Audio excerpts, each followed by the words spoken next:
Hello and welcome back to the Joyful Soul Creates. Charlotte here, and today I'm again participating in the Collected Crafty Collabs hop. This is a monthly hop and the July hop is the second one, and this month's theme is outdoors and patterned papers, so I did decide to do both. If you watch my channel, you will probably have noticed that I don't use patterned papers an awful lot. I like clean and simple, and quite often if I'm going to use some kind of pattern I will make my own pattern paper. But despite that, I do have a lot of pattern papers in my stash, so I thought this would be a good opportunity to make use of some of them.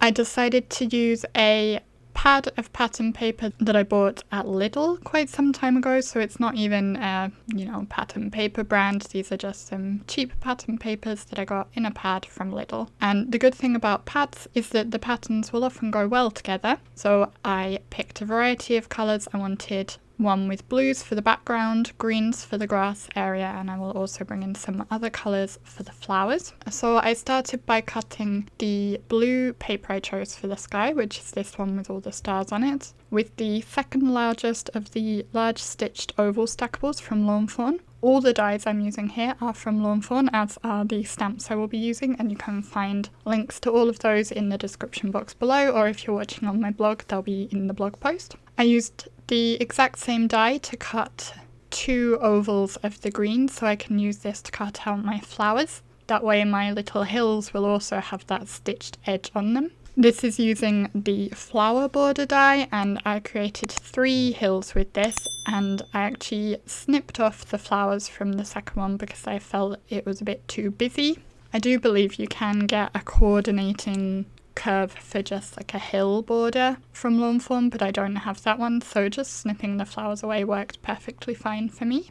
And I have cut the stripes to be on the same angle on both of the ovals to try and make it look cohesive.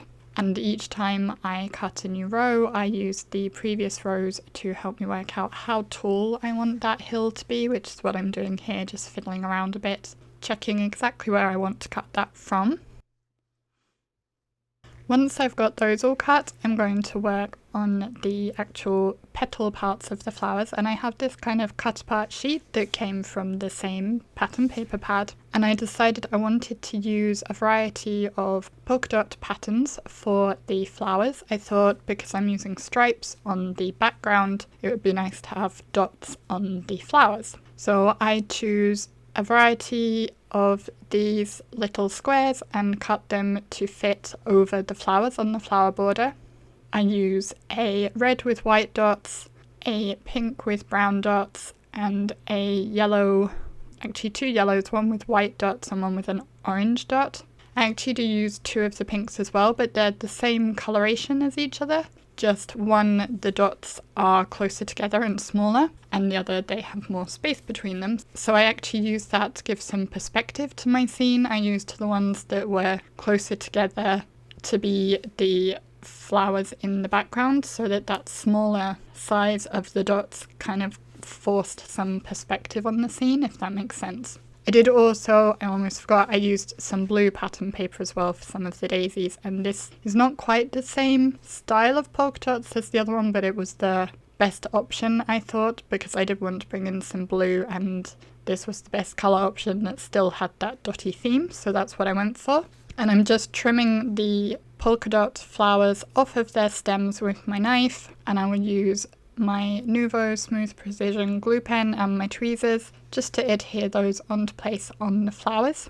And this is basically just paper piecing, nothing complicated, just getting them all into place. And I'll just show this for the front row of flowers. I'm not going to do all of them on screen, but it's basically the same process either way. This card did, for being quite a simple scene, take me quite a while, just because there's all the running through the die cutting machine and picking the pattern papers and so on. It was quite a fun process, but it did take a little time. I want there to be some differentiation between the hills because, of course, being the same pattern paper, they just blend into each other, and I don't want to be putting lots of dimension on this card because there's going to be some dimension just from the layers. So I bought in some Mowed Lawn Distress ink, and I'm just going to ink blend that over the middle hill and also the backmost hill. I will put it more heavily on the backmost hill. I did slightly slip and scrunch up my middle hill, you may have noticed, but the bend that resulted won't really be obvious on the finished card, so I didn't worry about it. The back hill, I actually put the ink on more heavily than I'd intended, but that's okay, it works out in the end. Then I'll just go back and finish putting the flower heads onto those last flowers in the front row. I think these are tulips. I think the flowers on this border are tulips and daisies, but they're kind of cartoony flowers, so they can really be whatever you want them to be, I guess. They don't even have to be real flowers. I did also find some other pattern paper. I don't think this was actually from the same pad, it was just a snippet I found. This was a very pale blue with polka dots, and I cut around some of the white dots and stuck them behind the yellow flowers, and I stuck the blue colour behind the blue flowers just to cover those open spaces. But it really actually wouldn't have mattered what colour I'd put there because I end up putting Nuvo drops over them in the end anyway. As I'm going for all pattern paper, I decided I would use some pattern paper for my sheep. My sheep is going to be my focal image in this little scene. I found this cute paper with hearts on it and I decided to stamp my sheep onto that. And then I'm going to colour in with my Spectrum Noir Illustrator markers. Here you can see the colours I have. I'm just going to use a variety of greys. I'm using a very light grey just to put some texture and dimension into his wool. And then I'm using some darker greys, these are the darkest greys I have, to add colour to his little face, his legs and his tail. And I'm just doing this very quickly and you can see the colours I have used on screen. Then I fussy cut him out. Didn't keep that in because this video's part of a hop anyway. You have other people's projects to see, so I didn't want to take up too much time. So with all the elements ready, I'm going to start assembling the card. I just put Tombow monomulti liquid glue onto the back of each of the pieces to stick them down. I did adhere the flowers in the front row down and then realised, alright, I want to tuck my sheep behind them. So I very carefully lifted them up again with my craft knife, which is a little bit difficult because I didn't want to break them. So if you're going to recreate this card, try to remember not to stick the flowers down until you stuck your sheep down. I also had a similar problem with the clouds because I kind of wanted to tuck the clouds a bit lower to be behind the flowers. Luckily I was able to just slip under the edge of that blue flower. I hadn't fully stuck it down, so that worked well enough. When I put the coloured pieces onto the flower tops, I was trying to give a nice arrangement and not have two colours too close to each other, which I didn't do a very good job of with the tulips. As you can see, I have two of the red and white ones right in front of each other. I also have the two pink ones right next to each other, but I think that doesn't matter as much because that's the size difference in the dots. But I didn't like it with the red ones, which is partly why I decided to stick the sheep over that, because then it hides the back red one and you don't see that as much. You may have noticed I've also added some clouds. My camera died when I was die cutting these, of course, it keeps dying on me. But I just die cut them from some white stripy pattern paper, again from the same paper pad. This has got like rainbow stripes on it. I really like this pattern. So I used the simple puffy clouds for those, the middle and the smallest one, and I cut the smallest one twice and just adhered those down. And I intentionally cut the stripes on that to be going the other way to the stripes on the grass, just again to add some more interest to the card. The sentiment is coming from the same Critters on the Farm stamp set as the sheep.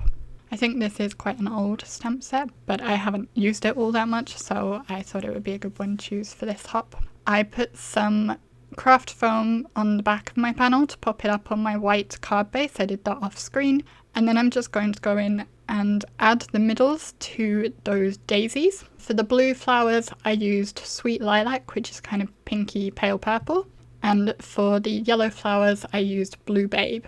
And these are Nuvo crystal drops. And here you can see the completed card. As I said, all the links to all the products I can find links for are in the description box down below, along with a link to the next stop on the hop. I hope you will hop along with us. If you did enjoy this video, press the thumbs up button to let me know, and also leave me a comment down below telling me your favourite way to use pattern papers to inspire me, hopefully, to use up some more of my stash. If you're done hopping already, there's a couple of other videos on screen you might like to watch, and you can also subscribe by pressing that button to make sure you never miss a future video from me. Thank you very much for watching, and I will see you again in the next video. Bye!